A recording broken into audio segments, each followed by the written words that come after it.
صباح الخير على حضراتكم. أطفالنا كتير بيطلبوا مننا حيوانات أليفة في البيت، وإحنا عارفين كل أولياء الأمور بيعانوا من الموضوع ده، مش بيبقوا قادرين.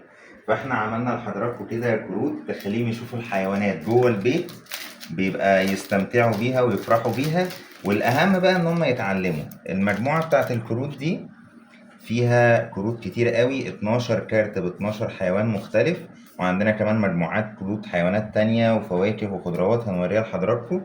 الفلاش كارد دي بتشتغل على ابلكيشن اللي اسمه ويت كيت سمارت، ممكن ننزله من بلاي ستور او الاب ستور فور فري.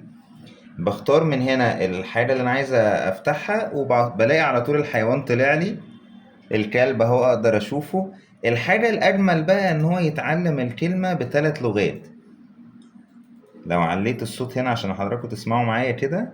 dog كلب un chien يعني تعلموا فرنسي وتعلموا عربي وانجليش.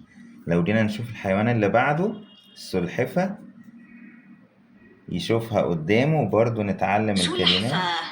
turtle une tortue كل حيوان كمان اقدر اسمع صوته.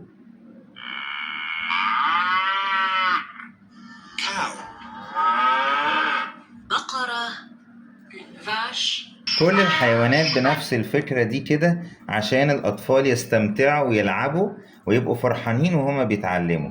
كمان جبنا مجموعة تانية للحيوانات بتاعة الغابة، وبرضه بتشتغل على نفس الابليكيشن. ناخد بالنا ان كل مجموعة بيبقى معاها رقم سري. الرقم السري ده بندخله مرة واحدة بس، بيطلبوا مننا أول ما نفتح المجموعة أول مرة خالص. وبالنسبة لحيوانات الغابة، لو شفنا هنا هنلاقي الأسد، وبرضه نسمع الكلمات بتاعته.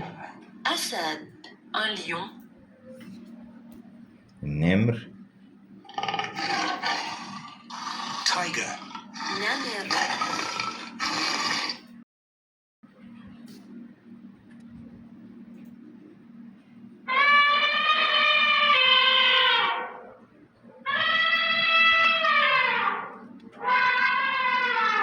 elephant فيل un éléphant وهكذا بقية الحيوانات بتاعة الغابة. كمان في عندنا مجموعات تانية للفواكه والخضروات، هنبقى نوريها لحضراتكم. مستنيينكم عشان في معانا مفاجآت كتير، ما تتأخروش علينا. ابعتولنا على طول في التعليق.